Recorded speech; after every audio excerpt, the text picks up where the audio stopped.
Hello students, welcome to the YouTube channel Take It Easy.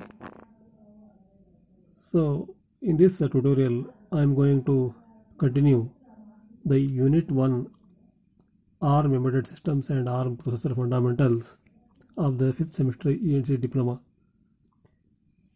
This is a part 3 which is continuation with the previous two parts. In the previous classes, in the previous tutorial videos, I have covered the topics which are striked through, that is RISC design philosophy, ARM design philosophy, embedded system hardware, AMBA bus protocol, embedded system software and applications. In this tutorial, I am going to cover about ARM core data flow model. So in this slide, you are seeing the block diagram of ARM core data flow model. That is, it represents how data is moving from one unit to another unit and how it is processed. Here, this data flow model is based on von Neumann implementation, where data and instructions share the same bus. Okay, that is, the data bus is different and instructions, data and instructions share the same bus. On the same bus, data and instructions will be moving. Here you can see the boxes. These boxes represent either operation unit or storage unit. The lines which are connected between the two boxes represent the bus, and the arrow represent the flow of data arrow. So ಇಲ್ಲಿ ನಿಮಗೆ ಇವತ್ತು ಈ ಟ್ಯುಟೋರಿಯಲ್ದಲ್ಲಿ second ಯೂನಿಟ್ದು ಇದು ಒಂದನೇ ಯೂನಿಟ್ದು ಮೂರನೇ ಭಾಗ continue ಮಾಡಕತ್ತೀನಿ. ಇದರಲ್ಲಿ arm core data flow model ಅದ್ರ ಬಗ್ಗೆ ನಿಮಗೆ ಡಿಸ್ಕ್ರೈಬ್ ಮಾಡೋಕ್ಕೆ ಇಷ್ಟಪಡ್ತೀನಿ. ಸೊ ಇಲ್ಲಿ ಇದನ್ನು ಅಬ್ಸರ್ವ್ ಮಾಡಿದರೆ ನಿಮಗೆ ಇಲ್ಲಿ ನೋಡಿದರೆ ಏನಾಗುತ್ತೆ ಅಂದರೆ, ಇದರಲ್ಲಿ ಡೇಟಾ ಯಾವ ಥರ ಮೂವ್ ಆಗ್ತೈತೆ ಒಂದು ಯೂನಿಟಿಂದ ಮತ್ತೊಂದು ಯೂನಿಟ್ಗೆ, ನಮಗೆ ಡೇಟಾ ಯಾವ ಥರ ಪ್ರೊಸೆಸ್ ಆಗ್ತೈತೆ ಅಂದರೆ ಇದರಲ್ಲಿ ಇಂಡಿಕೇಶನ್ ಆಗಿದೆ. ಸೊ ಇದು ARM core data flow model von Neumann implementation ಅಥವಾ ವಾನ್ ನ್ಯೂಮನ್ ಆರ್ಕಿಟೆಕ್ಚರಿಂದ ಇದು ಬೇಸ್ ಆಗೈತೆ ಇದು. ಸೊ ವಾನ್ ನ್ಯೂಮನ್ ಆರ್ಕಿಟೆಕ್ಚರ್ ಅಂತ ಹೇಳಿದರೆ ಅದರಲ್ಲಿ ಡೇಟಾ ಮತ್ತು ಇನ್ಸ್ಟ್ರಕ್ಷನ್ಸು ಒಂದೇ ಬಸ್ಸನ್ನು ಶೇರ್ ಮಾಡ್ತಾವೆ. ಒಂದೇ ಬಸ್ಸಲ್ಲಿ ಡೇಟಾ ಮತ್ತು ಇನ್ಸ್ಟ್ರಕ್ಷನ್ಸು ಟ್ರಾವೆಲ್ ಆಗ್ತಾವೆ. ಸೊ ಈ ಬ್ಲಾಕ್ ಡಯಾಗ್ರಾಮಲ್ಲಿ ನೀವು ಅಬ್ಸರ್ವ್ ಮಾಡಿದರೆ ಅದರಲ್ಲಿ ಬಾಕ್ಸಸ್ ಮತ್ತು ಲೈನ್ಸ್ ಕಾಣುತ್ತೆ ನಿಮಗೆ, ಡಿಫ್ರೆಂಟ್ ಬಾಕ್ಸಸ್ ಮತ್ತು ಲೈನ್ಸ್. ಬಾಕ್ಸಸ್ ಅವು ಐದರ್ ಆಪ್ರೇಷನ್ ಯೂನಿಟ್ ಅಥವಾ ಸ್ಟೋರೇಜ್ ಯೂನಿಟನ್ನು ರೆಪ್ರೆಸೆಂಟ್ ಮಾಡ್ತಾವೆ. ಆಪ್ರೇಷನ್ ಯೂನಿಟ್ ಅಂತ ಹೇಳಿದರೆ ಡೇಟಾ ಪ್ರೊಸೆಸಿಂಗ್ ಅಥವಾ ಡೇಟಾ ಆಪ್ರೇಟ್ ಆಗೋದು. ಇಲ್ಲ ಇನ್ನೊಂದು ಏನಂತ ಹೇಳಿದ್ರೆ ಸ್ಟೋರೇಜ್ ಯೂನಿಟ್ ಅಂತ ಕೂಡ ಆಗಿರ್ಬೋದು. ಸ್ಟೋರೇಜ್ ಯೂನಿಟ್ ಅಂದರೆ ಡೇಟಾ ಸ್ಟೋರ್ ಆಗೋದು. ಇಲ್ಲಿ ನಿಮಗೆ ಬರೀ ಎಕ್ಸಾಂಪಲ್ ಹೇಳ್ಬೇಕಂತ ಹೇಳಿದರೆ, ಇಲ್ಲಿ ಇನ್ಸ್ಟ್ರಕ್ಷನ್ ಡಿಕೋಡರ್ ಅಂತ ಇದೆ ನೋಡಿ. ಇನ್ಸ್ಟ್ರಕ್ಷನ್ ಡಿಕೋಡರ್ ಇದನ್ನು ಆಪ್ರೇಷನ್ ಯೂನಿಟ್ ಅಂತ ಕರಿಬೋದು ಇದನ್ನು. ಬಟ್ ಅದೇ ರಿಜಿಸ್ಟರ್ ಫೈಲ್ಸ್ ಅಂತ ಬರ್ತಲ್ಲ, ರಿಜಿಸ್ಟರ್ ಫೈಲ್ಸ್ ಇದು ಸ್ಟೋರೇಜ್ ಯೂನಿಟ್ ಅಂತ ಕರಿಬೋದು. ಸೊ ಇವೆರಡರೊಳಗೆ ಯಾವುದೋ ಒಂದು ಆಗಿರ್ತಾವೆ. Either the box may be operation unit or it may be storage unit ಆಗಿರ್ಬೋದು. ಆಮೇಲೆ ಲೈನ್ಸ್ ಅದಾವಲ್ಲ, ಲೈನ್ಸ್ ಕನೆಕ್ಟ್ ಮಾಡೋದು ಒಂದು ಬಾಕ್ಸಿಂದ ಒಂದೊಂದು ಬಾಕ್ಸ್ಗೆ, ಅದು ಬಸ್ಸನ್ನು ಇಂಡಿಕೇಟ್ ಮಾಡ್ತದೆ. ಬಸ್ ಅಂದರೆ ಡೇಟಾ ಫ್ಲೋ ಆಗೋದು in and out towards the from the memory towards the processor and from the processor towards the memory.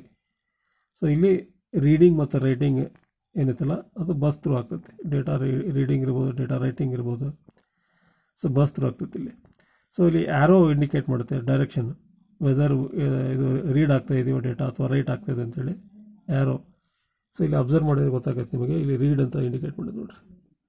Okay, so ಇಲ್ಲಿ ಮೆಮೊರಿ ಡೇಟಾಯಿಂದ ಮೆಮೊರಿಯಿಂದ ರಿಜಿಸ್ಟರ್ ಫೈಲ್ ಬಂದರೆ ಅದು ರೀಡ್ ಆಗ್ತೈತಿ. ರಿಜಿಸ್ಟರ್ ಫೈಲಿಂದ ಡೇಟಾ ಔಟ್ಸೈಡ್ ಹೋದರೆ ಅದು right ಆಗ್ತೈತಿ, ಅಂದರೆ ಮೆಮೊರಿಗೆ ಸ್ಟೋರ್ ಆಗೋದು. ಸೊ ಇದು ಬಸ್. ಸೊ ಇದರಲ್ಲಿ ಮೇನ್ ಪಾರ್ಟ್ಸನ್ನು ನಾವು ಸ್ಟಡಿ ಮಾಡ್ಕೊತ ಬರೋ ಒನ್ ಬೈ ಒನ್. ಸೊ ಇಲ್ಲಿ first data. Here data which is indicated in this top it may be stored, it is stored in memory, it may be the opcode or the data which is processed by the processor. Okay, so it is after fetching the data from the memory, it may be opcode or it may be the data. If it is the opcode, then it is sent to the instruction decoder. Okay, instruction decoder will be translating the opcode into the executable commands. Okay, so if the data is actually the data to be operated, then it is moved to the sign extend hardware. So this is a sign extend hardware. So what this sign extend hardware does is it will be translating or it will be converting signed 8-bit or signed 16-bit data into signed 32-bit data, and it will be storing that data in the register of the register file. Okay, so sign extend is the one which is converting signed 8-bit or signed 16-bit into signed 32-bit. Then it will be storing in the register of the register file. Okay, so after reading data, and then it is storing in the register file. Then there comes the ALU, which is most oftenly you will be seeing this ALU in most of the processors, most of the microcontrollers. Okay, ALU means arithmetic and logic units, which performs arithmetic operations such as addition, subtraction, and logical operations such as and, or, not, etc. Okay, it is receiving two operands, that is one is Rn and another is Rm. Okay, Rn is directly sent to the ALU, but Rm is which is another operand which is passed through the one special unit of the ARM processor, which is known as barrel shifter. So this is a barrel shifter. Through barrel shifter, this Rn will be passed through the barrel shifter, and it is the intermediate result which is represented as capital N, that is this N. So now this Rn and this N will be processed by the ALU. It may be addition or it may be subtraction or it may be and or it may be not, etc. And the result will be sent back to register file where it is stored in any one of the register between R0 to R15, which is generally represented as RD. RD means destination register. Okay, so if the ALU calculates the address, then that address will be stored in this address register. Okay, if the ALU calculates the address of a data in a memory, then it will be storing that in address register. Okay, so there is apart from this ALU, there is a MAC unit. MAC means multiplier and accumulator unit, which is specially designed to perform multiplication operation. So note that here this will be receiving sometimes 2 operands and sometimes 3 operands, okay, depending upon the multiplier instructions. That is this MAC is receiving, it is indicated that it is receiving 3 inputs, that is Rn and Rm. Okay, and also it is receiving another operand which is called as accumulator, ACC.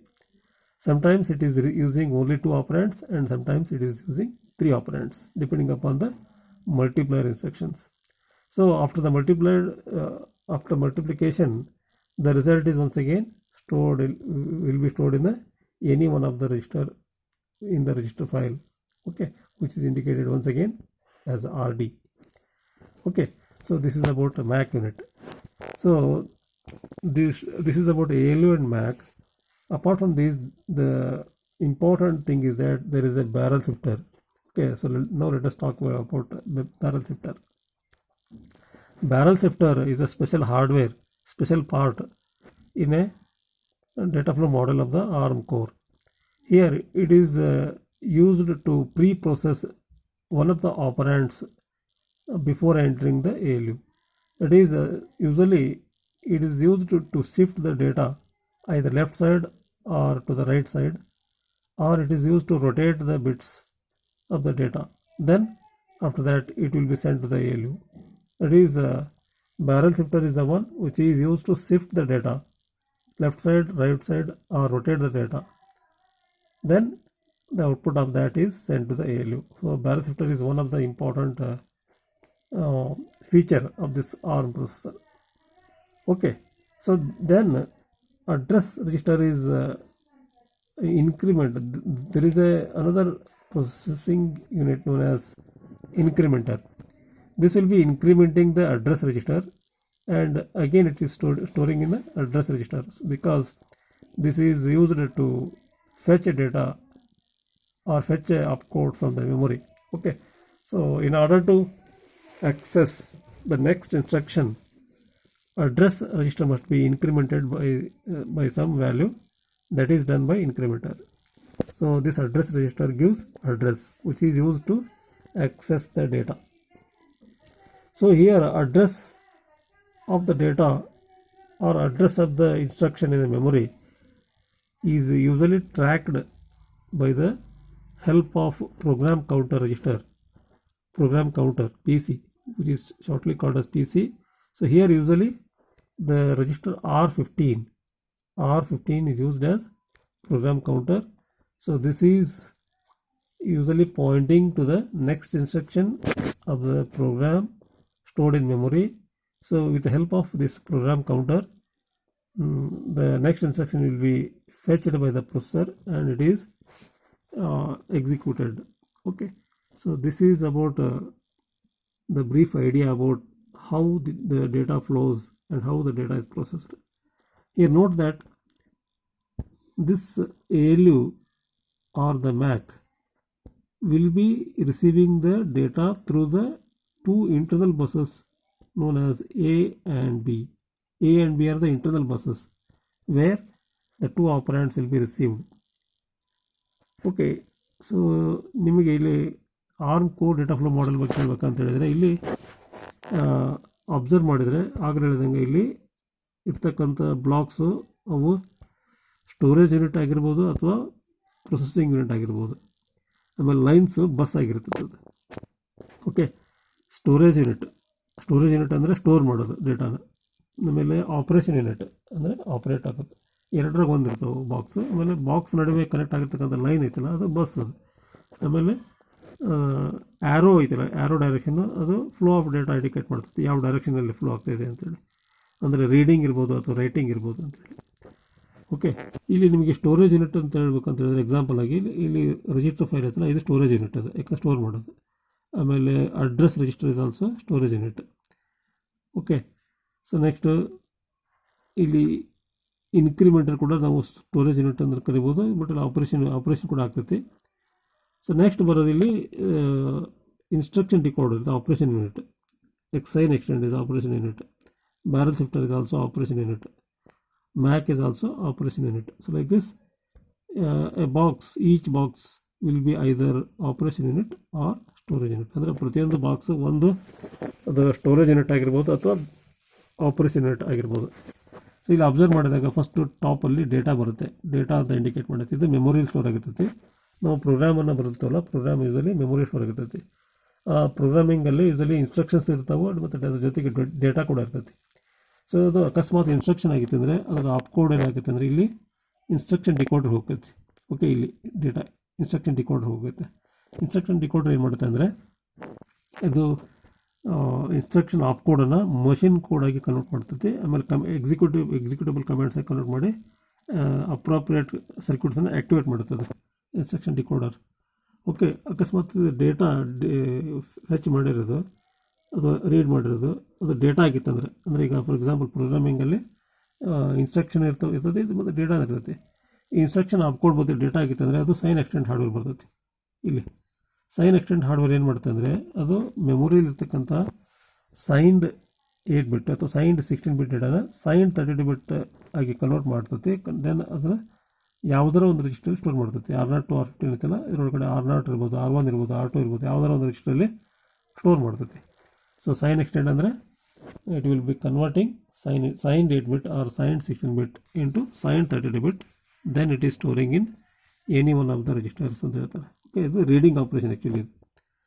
Okay, sign extend ಅಂದರೆ signed ನಂಬರನ್ನು 8 ಬಿಟ್ ಇರ್ಬೋದು ಅಥವಾ 16 ಬಿಟ್ ಇರ್ಬೋದು, memory store ಆಗಿದ್ದು ಅದನ್ನು 32 ಬಿಟ್ sign number connect ಮಾಡಿ ಯಾವುದರೊಂದು register store ಮಾಡ್ತೈತಿ. ಸೈನ್ ನಂಬರ್ ಅಂದರೆ ಗೊತ್ತಲ್ಲ ನಿಮಗೆ, depending upon the MSB bit sign ಹೇಳ್ಬೋದು ನಾವು, ಪಾಸಿಟಿವ್ ನಂಬರ್ ಅಥವಾ ನೆಗೆಟಿವ್ ನಂಬರ್ ಅಂತೇಳಿ. MSB ಮೋಸ್ಟ್ ಸಿಗ್ನಿಫಿಕೆಂಟ್ ಬಿಟ್ 1 ಆಗಿತ್ತು ಅಂದರೆ ಅದ್ರ ಮುಖಾಂತರ ನೆಗೆಟಿವ್ ಅಂತ ನಂಬರ್ ಹೇಳ್ಬೋದು.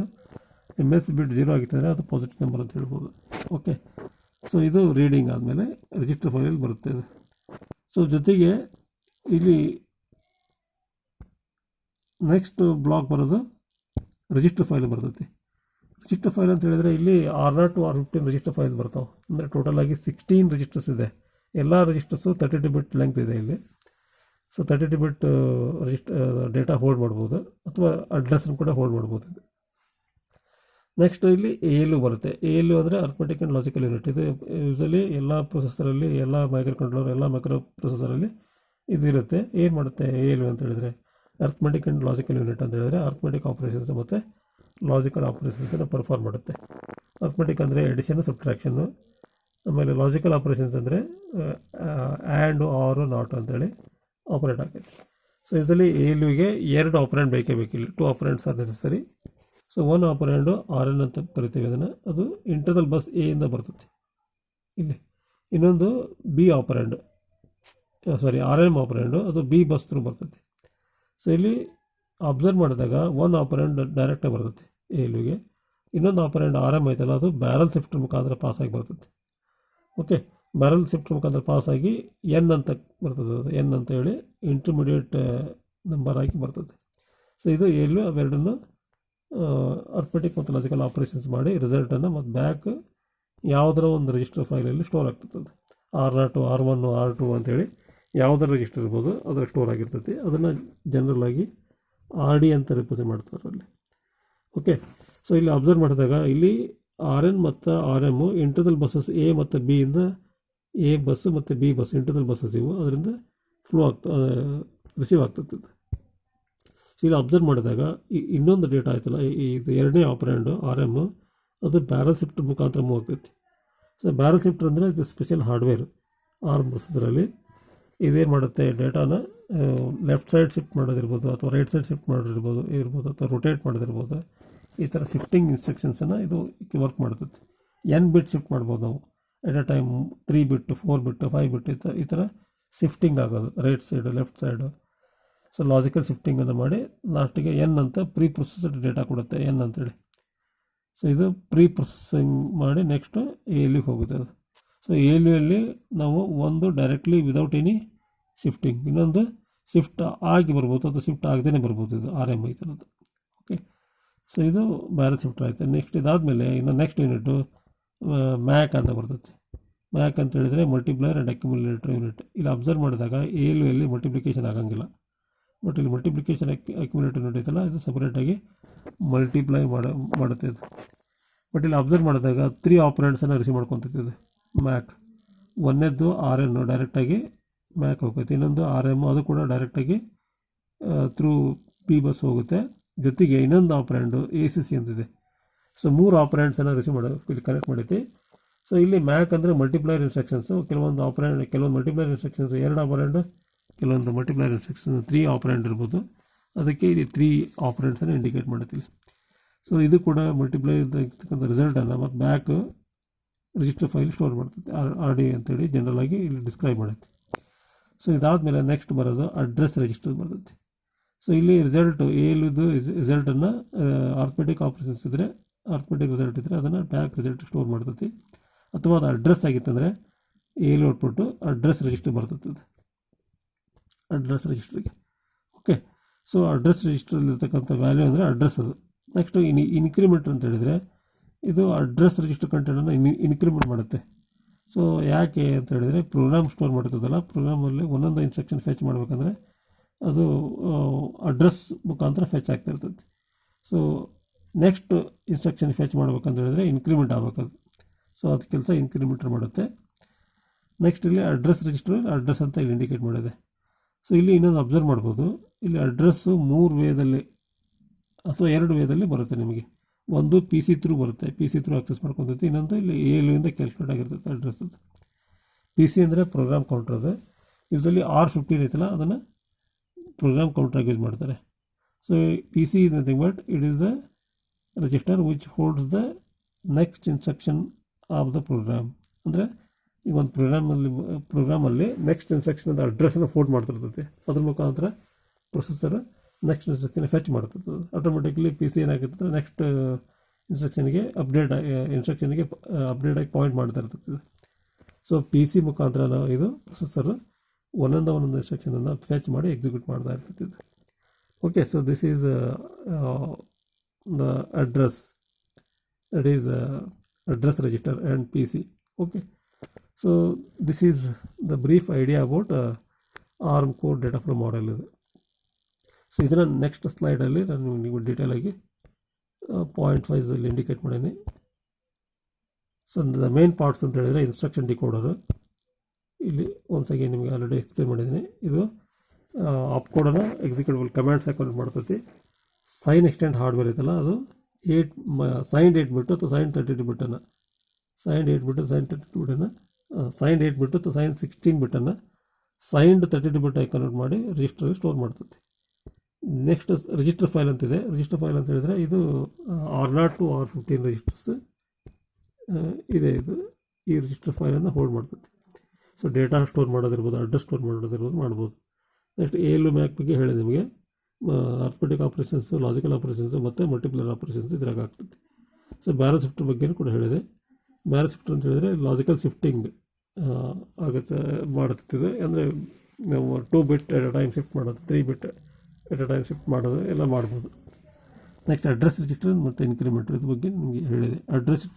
ಅಡ್ರೆಸ್ ರಿಜಿಸ್ಟರ್ ಅಂತ ಹೇಳಿದರೆ ಇದರಲ್ಲಿ ಅಡ್ರೆಸ್ ಸ್ಟೋರ್ ಆಗಿರ್ತೈತಿ ಪ್ರೋಗ್ರಾಮಲ್ಲಿ ಅಥವಾ ಮೆಮೊರಿ ಇರ್ತಕ್ಕಂಥ ಡೇಟಾ ಅದರದ್ದು ಅಡ್ರೆಸ್ ಸ್ಟೋರ್ ಆಗಿರ್ತಕ್ಕಂಥದ್ದು ರಿಜಿಸ್ಟ್ರಲ್ಲಿ. ಇನ್ಕ್ರಿಮೆಂಟರ್ ಅಂತ ಹೇಳಿದರೆ ಆಟೋಮೆಟಿಕ್ಕಾಗಿ ಅಡ್ರೆಸ್ ರಿಜಿಸ್ಟರ್ ಕಂಟೆಂಟ್ ಇನ್ಕ್ರಿಮೆಂಟ್ ಆಗಬೇಕು ನೆಕ್ಸ್ಟ್ ಇನ್ಸ್ಟ್ರಕ್ಷನ್ ಬರೋಕ್ಕೆ. ಸೊ ಇದು ಹಿಂದಿನ ಸ್ಲೈಡಲ್ಲಿ ನಿಮಗೆ ಬ್ರೀಫಾಗಿ ಎಕ್ಸ್ಪ್ಲೇನ್ ಮಾಡಿದ್ದೆ. ಈಗ ನೆಕ್ಸ್ಟ್ ಸ್ಲೈಡ್ ಹೋಗೋಣ. ಇದೆ once again same is repeated here. Okay, same data may be instruction or address.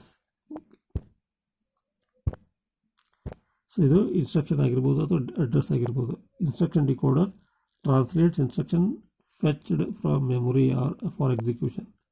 Sign extend hardware converts signed 8 or 16 bit in memory to signed 32 bit number in register. So next, register file is a set of 32 bit registers from R0 to R15 can contain signed or unsigned 32 bit data. Next, load store architecture ಐತಲ್ಲ, ಇದು load ಇನ್ಸ್ಟ್ರಕ್ಷನ್ಸನ್ನು use ಮಾಡುತ್ತೆ ಮೆಮೊರಿಯಿಂದ ರಿಜಿಸ್ಟ್ರಿಗೆ. Store instruction ಮೆಮೊರಿಗೆ store ಮಾಡೋದು, ರಿಜಿಸ್ಟ್ರಿಂದ memory store ಮಾಡೋದು ಮಾಡುತ್ತಿಲ್ಲ.